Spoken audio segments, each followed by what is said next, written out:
We interrupt this program to bring you a special report. Hello and welcome to The Interruption, the Global Institute for Tomorrow podcast. The theme for today's episode is on communication and just how important it is. I'm here with Chandran Nair, the CEO and founder of the Global Institute for Tomorrow, or GIFT. GIFT is a think tank that specializes in immersive leadership programs, and it goes without saying that communication has a preferential place in effective leadership. But this episode's title is The Art of Communication. Why an art, Chandran? I have no idea, actually. And perhaps that's a good way to actually talk about communication. And perhaps the labeling of the importance of communication as an art has turned it into what is today recognized as good communication and bad communication. So the art of communication is essentially what got most people thinking Barack Obama is a good communicator because he's essentially finessed the art with the teleprompter. Okay, that's the catch. So it's made it into an art form, which therefore then often attracts all the components of communication that are less about what's essential in communication, like speak the truth, maybe. Talk about things you believe in, which is also communication, and then having a certain naturalness and authenticity, rather than making it into a performance art. So maybe that's the way to flip it around, Right, okay. and turn it around. You make something into a performance art, and then you have all form and no substance. Okay. All right, then. So, what about substance then? Words are the whole form of communication, right? So, do they provide the substance? Well, first you have to have something to say, something that is you believe in, and perhaps just labeling politicians as people who can't have anything, don't have much to say, unless in a crisis, etc., is perhaps too narrow a place to go with this discussion. But first, you have to have something to say. You have something you believe in. Then there is essentially the need to convey that message, convince, maybe influence, and that's why we communicate, to convey an idea, to impress upon people the importance of the idea. But if you don't do it with the ability to influence, convince, sway them, then you have lost it. So you can have a lot of substance, but then you have to have also whatever you want to call it, but the ability to inspire, influence, so that people want to listen. So, how do you inspire and influence people? Well, I think you do that by having a few basics. You certainly need to have the ability to project your voice. You have to draw attention to you, but underpinned by substance. I call it, you have to have a presence. You have to say something that attracts attention. And then there's all the other nuances of good communication, which is depending on the context in which. If it's a monologue, then you have to speak clearly, you have to use language that is attuned to your audience, you have to bring them in. It's no point speaking to an audience that doesn't have the same vocabulary or subject matter understanding that you have. You have to break it down to something a bit more simple. Then you have to do a whole host of other things, which is attract people with anecdotes, humor, but not bad humor. And then if you're interacting with the audience, then you need to have the ability to have eye contact, make people feel that they're the most important, even if there are 500 people in the audience, that you make eye contact, you attract them to your humanity. Then you listen too, because there's questions, answers. But you can even listen to an audience by just looking around without having a question answered and saying, is what I've just said of interest, or do I need to switch gear? And so being rich in your ability to be agile, confident, is essentially how you attract an audience. Right. Okay. So that's a big checklist. A lot of really useful pointers there. But how much of that is natural? How much of that just comes to you naturally versus how long have you practiced that for in order to get to that perfect point of communication? I mean, certainly there's certain things that are sort of natural, that some people are a lot more confident speaking in front of others. It depends on their circumstances, their surroundings, the environment in which they're brought up in. But I would argue that a lot of this can be also learned to reach a certain level. Clearly, there are different levels at which people communicate who are just, people are just flamboyant, natural speakers, and they have content as well. So, you know, if you ever watch a video of Fidel Castro, I mean, flamboyant, had a lot of things to say, passionate, a lot of content. You might not agree with the content, but that was content. So some of the things you can teach people, and I've seen it with people, even those who come to our leadership programs, etc. Once they are told that they need to understand the importance of having a presence, they can change. Um, but people don't get this coaching.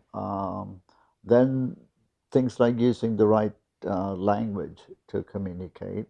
But a lot of it is just simply not being aware, never being told how to communicate. And people can go through life, sadly, never understanding the importance of this. And we see it, particularly in sort of more traditional, or I don't want to use a cliche term, but in Asian societies where, you know, standing out is not necessarily seen as a positive attribute. People downplay the ability the desire to be seen, to be heard, etc.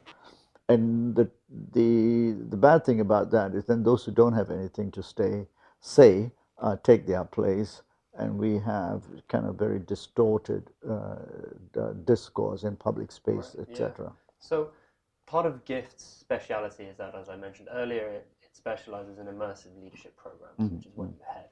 So how do you go about actually teaching the participants of these programs how to communicate effectively? Well, it's a good question because that's why it's 2 weeks. We could run one 2 day course on communication, which is what a lot of people supposedly offer, communication experts. But then, you know, you put people through what I would call stage managed situations in which they practice certain things. Um, what the immersion program does in over 2 weeks is we have lots of sessions where people meet people for the first time, including the group, and they have many discussions about topics they're not familiar with. That immediately forces them to think about the things that we just talked about: how to engage, how to be inclusive, how to ask a hard question, how to beg to differ, all of those. And communication for different people means different things in terms of both their professional life and their private lives, etc. But then when we go out into the immersion side, they're completely out of their comfort zone, and they're meeting people who come from such a different range of experiences, and in the context of a project which is essentially rattling all their cages in terms of their preconceived ideas about certain situations. So they have to engage. And through that, we hopefully get people to understand. And we've seen this a lot of times where people say, I really now understand why I need to be able to step in and engage in that moment. I also understand why I don't have, why my limited vocabulary limits me from speaking. I also understand why my cultural biases limit me. So once you first need to have that awareness of why you're held back, the importance, and then you have to practice. I mean, in 2 weeks you can't change, but you make people acutely aware. Firstly, it's important. I mean, I often say if you can't communicate, you lose. You lose. And not lose in terms of, you know, winning a jackpot of money, but you lose in life because you miss so many ways to engage with people. So you need to be aware of that. And then if you think this is important enough, either for your professional life, your personal life, then you start to work on it. I mean, and that comes back to the point you said, I said, you can work on it too, but you first need to understand But let's be honest. A lot of people hide away from this because it's not emphasized. Yeah. They're ignored, and our societies, in many ways, don't necessarily appreciate all those different levels Yeah. of communication. So, but on these programs, you expose them to the importance of communication. You get the ball rolling, as it were. And one thing that I wanted to ask actually is that on these programs, you have a lot of nationalities. And some of the time, the communication isn't as simple as words because it can't be because of the language barriers. Yes. So, how important then is body language? Well, when you say language barriers, and it's important to understand that, like in ASEAN, the language that sort of binds us, ironically, is English. It's a foreign language. So it's an interesting sort of appreciation of the world we live in, that a foreign language is the binding language, and that's probably could be said about the world. So English binds us, but all of us have a different levels of comprehension and understanding of English, so we use different things.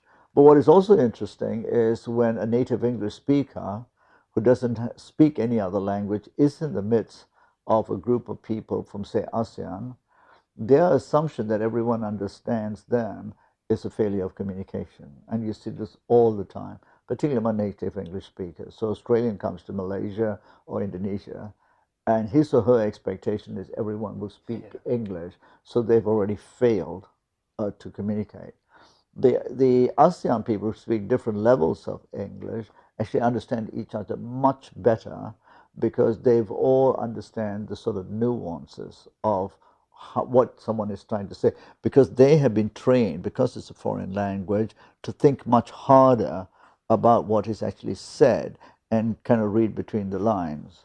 Now, you asked the question, therefore, about body language. I mean, clearly, if you go to a foreign place and you can't even speak the language, well, your first passport to engaging them is to smile and just be very happy to see other people and not project any fear. So, when people of different nationalities come together, I often say the smile is free. And then you can engage in so much with people without even understanding a word. You can use sign language. That's the extreme form of a communication gap being fulfilled. Yeah. Then you have where people do speak the same English, but it's not their native language. And if you're struggling to find the words, etc., then body language becomes very important, which is, are you being stiff? Are you showing nervousness? Are you resentful? Are you impatient? I was at an event a month ago. We had 5 of us, quite senior people, in a meeting, different nationalities, and there was a woman from Greece who was trying to explain a complex thing. She took 10 minutes to explain it, and even without knowing it, a senior English person cut her off and said, "Can you just get to the point?" Because he had no understanding of the communication struggle that this person was having. In his context, speak English, get to the point, be articulate like me. That is not how the world operates. So one thing about communication is you have to have a great deal of patience. But those who are not fluent in English are much more tolerant of that sort of situation. And it's because you've been also in that situation at different times. So the body language is one of patience, encouragement, allowing that person to have confidence. So it's two ways. The audience and the person communicating have to display different body languages to create an outcome that everyone doesn't go away feeling, what the hell was that about, and actually understand something. Of course, okay. And a running theme that's been going through everything you said is talking and communicating with passion, right? And putting energy into body language as well as your words. So how do you mediate a discussion which has become passionate, where words often lose their meaning because they're full of energy and they don't communicate effectively? How do you control that kind of situation? Well, it depends. Depends if you're moderating a panel, then of course there are rules. You set some rules. If you're moderating a meeting in an office, then you can set some rules. In fact, in offices, quite often it's essentially the reverse. It's the tyranny of silence because of authority, right? So you have many articulate people, but they might all be silent because of the tyranny.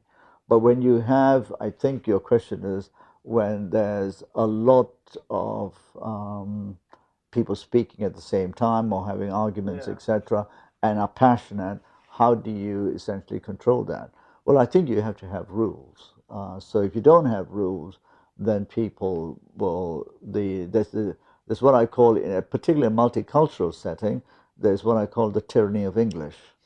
So those who can speak English hijack, and they can be talking a lot of bullshit, but the non-native speakers will think they are essentially offering pearls of wisdom. So if you are moderating that, be it in a business setting, a social setting, or or a panel for a discussion, you have to set the rules. But your levels of empathy around communication should be attuned to not allow the tyranny of English to dictate that, right? So in my previous job as chairman of a large consulting firm, I would have meetings with a lot of our regional managers. And if I don't set the rules and establish, the native English speakers appear to be the smartest people in the office, in the room. A successful consultancy. Oh, go to any multinational company. The tyranny of English is underappreciated, and a lot of people get away simply because they can speak English. And in fact, a lot of people are unfairly judged in international organizations by their inability to hold an argument at the sort of intellectual level that native English speakers might. So, this is widespread. Go to the UN; it's the same, and go to any international organization; it's the same. So the communication bit is for those who are hosting, conducting those meetings, is to not let the tyranny of English dictate the outcomes, and to give due respect to those who might speak differently and need a bit more time as well. So it's very unfair out there, but communication requires us to be aware of these things, and being passionate is good, but be also conscious that others might be struggling with other things. But don't ever abdicate or don't ever lose your passion, but be sensitive. Okay, great. Well, I'm afraid that's actually all we have time for today, but thank you very much, Chandra. If you're interested in the future of sustainability, check out our content on the GIFT website. That's www.global-inst.com. We also have a Facebook page, so please send along your questions and we'll answer them in our Q&A section. Just search for The Interruption by Chandra Nair. We return you now to your regularly scheduled program.